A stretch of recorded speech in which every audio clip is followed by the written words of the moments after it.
We've done a lot for public health. We've done things for public housing, economic independence. Some would know that as welfare reform, but we've done a number of bills and pieces that cut a very wide, broad spectrum of areas affecting people throughout Massachusetts. Yes, I feel like we have done a lot of things. There's a lot of things that still are either in committee or in the process of doing. But we've gotten the transportation finance reform bill that we did and was passed, and the governor signed it in the legislature. We finally, after decades, have started and begun to address the transportation needs of our state that have been kicked down the can kicked down the road for so many years, so many decades. We've done some legislation to address juvenile justice. In Massachusetts, we were one of the few states left in the United States that did not treat 17-year-olds as part of the juvenile justice system. We did the Valor Act to help our veterans. Massachusetts is number one in the country, the number one state in the country, to give benefits and to help our veterans, services and benefits for our veterans. And yet we can't rest on our laurels, so we did another version of Valor Act 2 to help our veterans with better education and services and housing and just overall help when they need it, when they come back from overseas or when they leave the military, what we need to do to really help them out. So I'm very proud of the Valor Act 2. We repealed the tech tax, that issue that I was the first in the legislature to file that bill to repeal the tech tax, and ultimately we did do that. It's a very busy schedule.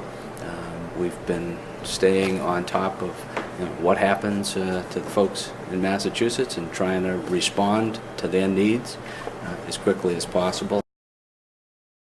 Gun violence is an issue that we have not taken up yet. I do expect that we'll be doing that right after the first of the year. Comprehensive gun control, I think, is something that we really need to take action on sooner rather than later. We need to ensure that we have background checks that are better implemented. And I think that as part of that, we need to take a good hard look at how we deal with mental health and mental illness in our state. The Speaker has appointed a commission to study gun violence, and we expect a report from that commission very soon. And I think as a result of all these community conversations, as a result of the commission report, as a result of all the hearings that the Public Safety Committee has had over the course of the year, I think we're going to have a very good bill to consider and debate here in the House of Representatives. Well, the House and Senate have different welfare reform bill. They're in a conference committee right now. I don't know what the final bill will be. There are issues. The whole idea is, and what we've been working towards, is getting as many people to be as self-sufficient and productive members of our society and of our state, that there are people that we can provide better training or better education to help get them jobs and off of transitional assistance. And rather than deal with it one little piece at a time, or one little tweak here, one little tweak there, we decided to take a deliberative approach and really address all of the issues affecting welfare and benefits and the usage of those benefits, and put it into a comprehensive package. And that's what the Act for Fostering Economic Independence deals with.